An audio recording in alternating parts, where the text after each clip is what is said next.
Hello everyone, I'm Professor Geek. Welcome back to my channel, and welcome to my review of The Incredibles 2. I'll make some vague and spoiler-free comments at the beginning of this video. Then I'll let you know when I'm about to dig into deeper analysis, which will by necessity contain some spoilers. Before I do any of that though, I want to encourage you to watch my analysis of the first Incredibles movie if you haven't yet. You can click in the top right hand corner or on the link in the description. In that video I mentioned some possible pitfalls that the sequel might take, but I also set the stage for what I hoped this film would accomplish thematically. If you haven't watched that video yet, some of what I allude to in this review might not make as much sense. If you have watched that one, then let's begin this review. What did I think of Incredibles 2? First, let me say I was nervous in many areas as the film unfolded. I'm sick of being preached to about a feminist agenda in escapist entertainment. And I'm sick of seeing strong male characters forced to bow and admit their inferiority before women. But I'm happy to report that The Incredibles 2 simply wasn't about that. I was suspicious in a few places until I fast realized that this movie is self-aware. It knows it is dealing with family gender issues, but as I explained in my analysis of the first film, that's not an arbitrary agenda-driven decision. It's a story-driven one. A sequel taking place in the 60s, after the first film, and continuing and deepening the first one's cultural analysis of the times, as sequels should do, would have to tackle the budding feminist wave of the era. Incredibles 2 takes those gender issues and, like the opening villain, undermines the cliches they've become. So here is where I'm going to enter into spoiler territory.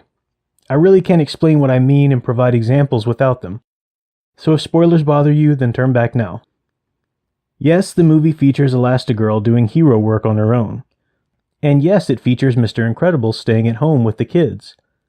But the film doesn't stop there. It recognizes the cliché of that gender swap and turns it into something more meaningful. Bob, for example, begins by playing Mr. Mom and failing, playing the big dumb man, a politically charged trope that audiences have been conditioned to see and laugh at. But then he stops trying to be the children's mother and does things his own way by being their father. And he succeeds. For example, he stops trying to contain Jack for his own safety and starts training him to use his powers. Likewise, Helen accomplishes some great heroics that are fun to watch, and she does so to the women can do it better banter of Evelyn Deaver, the other strong independent woman in the film. But when Helen is hypnotized into doing evil, it is not her inner independent strength that saves her. And it isn't some other woman representing sisterhood solidarity. It's Jack. Her identity as a mother recenters her and brings her back to her right mind. And as for Evelyn Deaver and her woman can do it better attitude, the heroics Helen is achieving are only necessary because of Evelyn, who turns out to be the main villain of the film. She represents that toxic, to reappropriate the word, form of feminism that becomes little more than man-hating nihilism. She tells Helen at the end of the film that she would have liked Elastigirl were it not for her stubborn core values and the love for her family. Helen retorts that at least she has core values and a family, implying that Evelyn has neither. Other jabs at the way gender themes are usually handled include Violet, proclaiming that she renounces superheroes and then trying to destroy her supersuit, like a hippie in the later 60s and 70s, renouncing the patriarchy and burning her bra. Then later, when the need arises for her to be a good daughter and superhero, she takes out her suit and says that she's renouncing her earlier renunciation. Violet's overconfident stance at the end of the first film is undone too in a creative way. Her "you take me out to a movie and we'll split the bill" assertiveness toward Tony Ridinger is replaced with the equal ground awkwardness and nerves that exist between any two teens trying to date. The film even shines a light on a subtle reverse sexism when a commercial plays on a TV screen for the revolutionary new kitchen stove that's, quote, so easy even he can operate it, showing that the stereotype can cut both ways. A theme of The Incredibles 2, then, is that whether you are a man or a woman, a parent or a child, superhero or civilian, you do not have to be limited by it.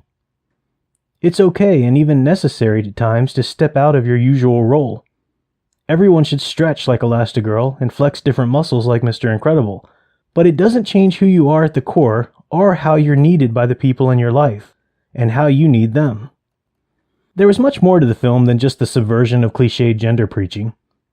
The screenslaver served as a commentary on technology, and the legality of superheroes and people's reactions to enterprise and government play directly into an exploration of the American monomyth. But that and more are topics for another video. So to sum up, I definitely recommend The Incredibles 2. The fear many people had that it would be more of the usual social justice warrioring fare is valid, but I'm happy to report that the film flips that coin rather quickly and opts instead for a story-driven and deepened exploration of the themes surrounding our beloved superfamily. That's part of my analysis anyway. I'd love to hear yours, or let me know if you plan on seeing it, and why or why not. If I make it to the theater a second time, I might post a more in-depth visual scene analysis, like the one I did in the first Incredibles video. But until then, don't forget to like and subscribe, share where appropriate, and keep enjoying and digging deeper into the hero stories you love. Thanks for watching.